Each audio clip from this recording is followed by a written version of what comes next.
I thought that I could just breeze by nursing school and it'd be just fine, but boy was I wrong. Hello everyone! I've been waiting so long to be able to do this video, and the reason that I can is because I finally graduated nursing school and I took my NCLEX and I have obtained my registered nursing license. So now I finally feel comfortable talking more about nursing school and nursing topics because I'm a nurse now. I really want to share my experience with nursing school and what I learned and the mistakes that I made that could possibly help other people. Today's video is all about nursing school and how to survive. I'm going to be answering some questions that I've compiled from YouTube as well as my Instagram. If you're from my Scrub Life Nurses Instagram page, hello, so nice to see you. I want to get into this little survival guide that I made. So this is just to help me with my topics, and then I'll go off from each little topic that I have compiled. The first thing I put on my nursing school survival guide is basically before you apply for nursing school, you want to ask yourself, why do I want to be a nurse? What is the reason? If it's just about getting money, nursing school takes a lot out of you. You don't want to be like halfway through or even all the way at the end and realize this isn't for me. Just you want to make sure you know why you're going into nursing school and have just a good reason for yourself. It doesn't have to be a good reason for the rest of the world. Try to think about why you want to be a nurse. Tying in with that, what motivates you? Who motivates you? Think about all of these things. Make sure you carry that throughout the program so that you can keep going, because you can't go at this alone. And we're going to go into finding friends in the program as well. That's going to be the source of a lot of your motivation. Figure out why you want to be a nurse before you dive in head first, because it's a lot to put yourself through and it's a lot to put your family through, your significant other through. So try to make sure you know why you want to be a nurse, and that will help you push forward. Having a purpose, having a reason, having confidence in yourself is key to getting through. I really didn't think I would get into nursing school the first time around, and when I got that email, I was with my boyfriend Sean and I cried. I was so happy. I wasn't expecting to get in, but he believed in me and he was like, I don't know why you are so surprised. I knew you would get in. So that's kind of something that you really need throughout the program, and I was lucky enough to have him and my family really push me through. So next, talk about supplies, didactics, so your lecture supplies, and then your clinical supplies. First of all, please get a rolly backpack. I didn't get a rolly backpack until my second year. I found mine at, I think, a Staples, and maybe it was 30 to 40 bucks, but you might be able to find something cheaper, better quality on the internet. But I'm telling you, get a rolly backpack, because most schools require books that are this big. So you don't want to be carrying that in your back. It's two of these, not just one. Rolly backpack is number one. Get as many folders as you can. Get different binders, folders, so that you can keep anything that they give you. Anything they give you, you want to keep, and you want to keep it safe because it's most likely something that might be on the test. I'm going to show you guys how much paper I went through. Just a little idea. This is just from maybe half of my last semester of nursing school. I don't even know where the rest of everything is, but this is not even close to the amount of paper and the amount of like notebooks that I went through. Pens are crucial. In my nursing school, you weren't allowed to use pencil except when you were in the skills lab with the mannequins, because you couldn't take pen off of the mannequins. But other than that, everything was graded in pen. I loved to use for my notes red, blue, and black, just very simple. And then it's always nice to have these. These are the pens that all nurses use basically, and they have different colors, and you just, you use them in kindergarten. Make sure you have a lunchbox, a big one. Bring as many snacks as you can because you're going to be in lecture for like 5 hours, and this will be good for clinical too, because that hospital food. Bring deodorant, because you're going to need deodorant during skills lab and all of that. You're going to need deodorant just throughout the day. You're going to be around everyone for hours and hours, so you're going to start stinking eventually. Make sure you have a planner. So I would just use the planner the school would give me. Then I have this. So in nursing school, you have to learn how to do care plans. A lot of people buy care plan books But I feel like it's important to test yourself, and care plan books kind of make it a lot easier for you to make a care plan. Whereas not using them and just using the rubric that they give you, you're working a little harder, your brain's working a little harder, and understanding why the components of a care plan are the way that they are. The only thing I really felt I needed was my little manual of nursing diagnoses. This is the 13th edition. I did not pay for the class. They did little like book giveaways, and so one of my professors, and so I got this in my first semester, I believe, and this is what I use for all of my care plans. So this is the Marjorie Gordon Manual of Nursing Diagnosis 13th edition. I'm sure there's newer ones. Nutritional metabolic pattern, self-perception, self-concept, role relationship pattern. So that one goes through grieving, risk for complicated grieving, impaired social interaction, value belief pattern, which goes through moral distress, spiritual distress. There's plenty of diagnoses here that will pertain to at least one of the patients you had throughout your clinical day. This made my care plans go a lot smoother, and it helped me understand the purpose of care plans, the purpose of nursing diagnoses, and yeah, so this one is really good, and you don't really need a care plan book unless you're really struggling. I wouldn't recommend it. I think it's more cohesive to learning to just try to teach yourself through guidance of a rubric, but to each their own, of course.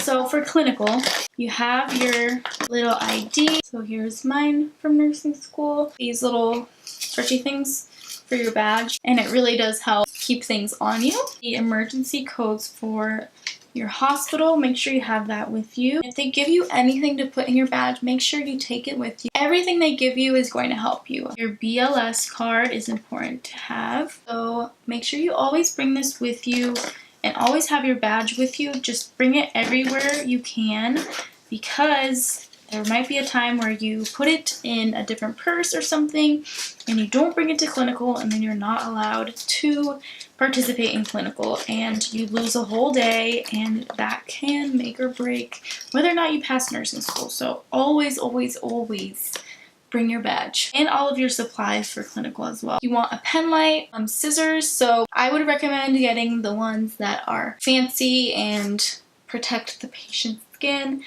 These are ones that my mom had lying around, and I never got to buying the ones that you should have, so don't do what I did. Chapstick is always important. Just have something to hydrate your lips because the hospitals are so dry. Bring a bajillion pens too, and bring a Sharpie. Always bring a Sharpie. Nurses always use Sharpies for something. Pudding. It's always good to have all of your supplies with you, because you never know when your nurse that you're following doesn't have something and they ask, do you have this? They kind of expect you to have it even though they don't have it, which is kind of funny. This is my stethoscope. Definitely try to invest and maybe put things on your birthday wish list or your Christmas wish lists so that you have the best quality stuff for your clinicals. Those are, I think, all of the supplies you will need. Other expenses, if you don't have a laptop, you don't have to buy a Mac for nursing school, but it's a great option. If you need a new printer, I would suggest one for nursing school because you're going to be printing handouts all of the time. So I would say definitely maybe buy a printer. You don't need an iPad. You don't need an Apple Watch. I know a lot of people have them, but I don't feel like they're necessary unless you have kids and you can't have your phone and then you can see if there's an emergency with your kids. Like, I get that, but is it necessary? Meh.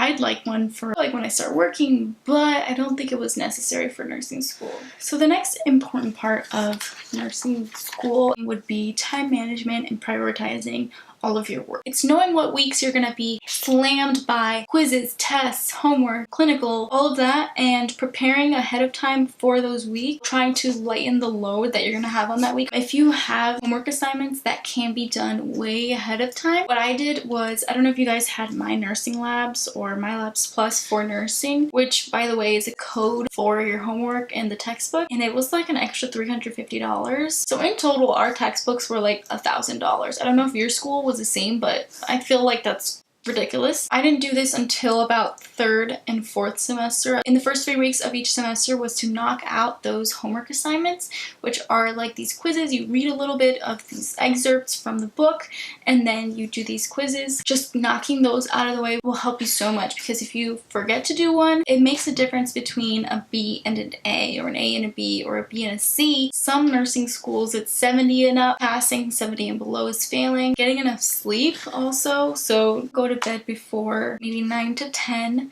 before a clinical day so that you can excel, because if you're tired and just running off of fumes and 10 Red Bulls or something, you're not going to do your best in the clinical setting, and that's going to hurt you in the long run. It's reading the book and how to study for the exams. So this took me quite a while to fully figure out. I was always a student that didn't need to study. I thought that I could just breeze by nursing school and it'd be just fine, but boy was I wrong, because in nursing school you have to study. You have to read and you have to study. You have to make sure you do the assigned readings before class, because otherwise you're going to be lost. They expect you to read, so they're going to be asking questions. There might be quizzes, so you need to be prepared, and it is a lot of reading. I know it is an insane amount of reading, 100 or more pages, and the pages are not small pages like this.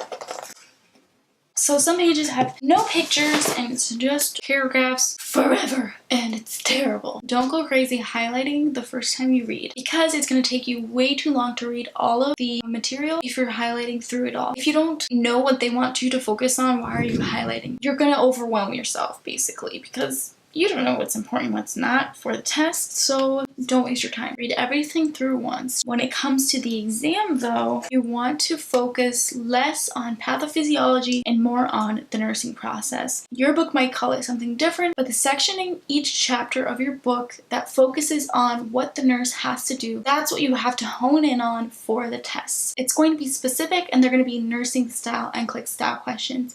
And NCLEX and nursing style questions are not about the pathophysiology exactly. They're more about what a nurse has to do, cultural considerations for it. So focus on nursing process, as well as anything that you see that is either a diagram or a box with medications. Those will help you, because it's basically a tinier summary, all those long paragraphs that you read before class. But it's smaller and it's easier to read, and you're going to remember it a lot easier, and you're not going to overwhelm yourself by rereading all of that patho and all of those long paragraphs. The other things to pay attention to: lifespan considerations. What, as a nurse, you need to do for your patient with this certain disease, reason they're in the hospital, and who they are. So if they're a woman, what would you do differently?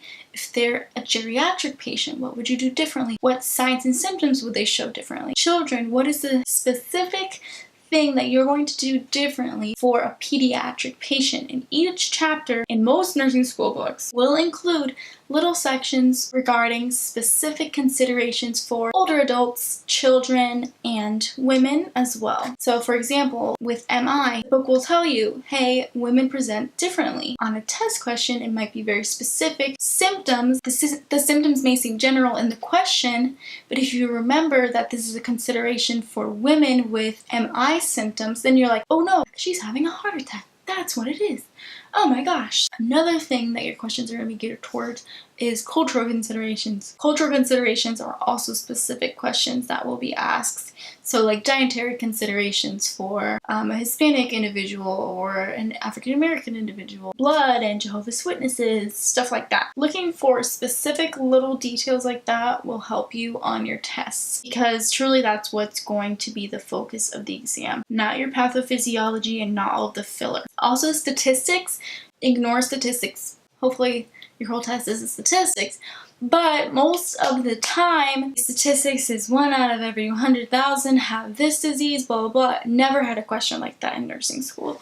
So there's a lot of stuff that is not going to be on the test. Studying everything is not going to help you. It's going to hurt you, and I learned that the hard way.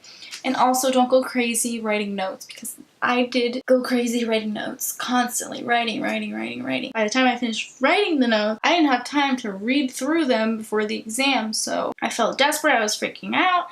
it was not helpful. It was a very stressful way to study, so I would not do that. Next thing we're going to get into, which ties into studying for exams, is group studying. So group studying is very, very valuable. Once again, something that I did not allow myself to do until the very end of second semester of nursing school, probably. And that was not a good idea because I could have probably done a little bit better in my first semester of nursing school and not struggled as much as I did because I was all alone and I was studying all alone. Just swallow your pride, try to make friends, and do a group study. Be the person that schedules the group study, and then people will follow you. It's hard to find that little group, but once you do, you're gonna have those friends for life. So I think it's worth it, you know? You either want to be the listener or you want to be the person that's teaching everyone. So the way I liked to do group study the most was for me to read the material and then try to remember everything that I could about it and then teach my peers in the group what I learned and write on the board, diagrams. I would draw pictures of a heart, label each part, also draw all of the different rhythms next to that. Group study is really, really important. It's more important than anything, especially for exams. Don't just do group study right before an exam as a last-ditch attempt to pass the exam. You need to review the material way before the test. First, try to piece it all together and then do another group study once everyone's gone through all of the material, because if you try to just binge it all in one day together, it's just not helpful at all. Unless you have a photographic memory, then yeah, I guess you're going to remember everything, but all of your other peers, they're not going to do great on the exam. And just making friends really just has to do with opening yourself up to people, sitting next to the people that you're interested in being friends with. So like moving yourself into another seat and being like, hey,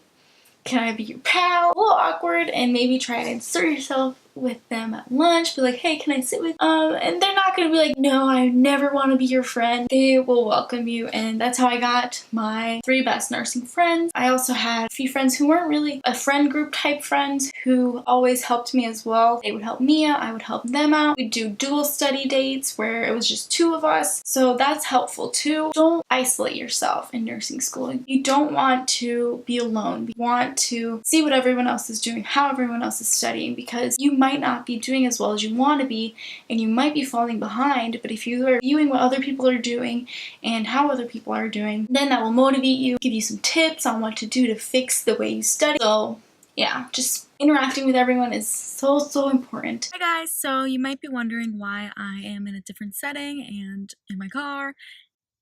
It's a different day, so it's because I asked you guys on Instagram after I was reviewing all of the footage for this video, about an hour and 30 minutes worth of footage, if you guys wanted a 2-part video or one super long video. So you guys voted for a 2-part video, so that is what you are getting. So the rest of my nursing school survival guide tips will be up in the next video. I didn't want to sacrifice content and the information that you guys might need for time, so that is why we're doing the 2-part video. I hope you guys enjoyed this video and are excited for the next one. I hope that everything I talked about helps you guys, and if you have any questions, please put them down below if you want me to clarify anything, or if there's anything you want to know about me, or if there's just anything you want to know or you're curious about. Feel free to send me a comment, and make sure you like this video, comment, subscribe, and hit the little bell button if you want to be notified for part 2, which will be up in the next few days. I hope you guys have an amazing week, and I'll see you guys next time. Yeah, see ya.